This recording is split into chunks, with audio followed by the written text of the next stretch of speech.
आले मु सरपंच हेबी रात्रि टिके अधिक होई बोधे आ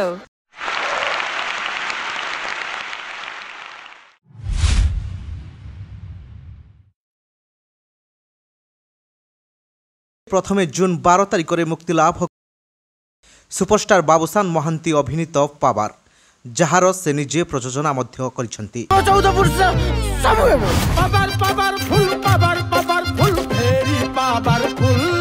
এই চলচ্চিত্রକୁ ନିର୍ଦ୍ଦେଶନା ଦେଇଛନ୍ତି ଓଡ଼ିଶାର ଆଗଧାଡ଼ିର ନିର୍ଦ୍ଦେଶକ ଅଶୋକ ପତି। ପୂର୍ବରୁ ମଧ୍ୟ ଏହି ଯୋଡ଼ି ଦର୍ଶକଙ୍କ ପାଇଁ ଅନେକ ହିଟ୍ ସିନେମା ଦେଇସାରିଛି।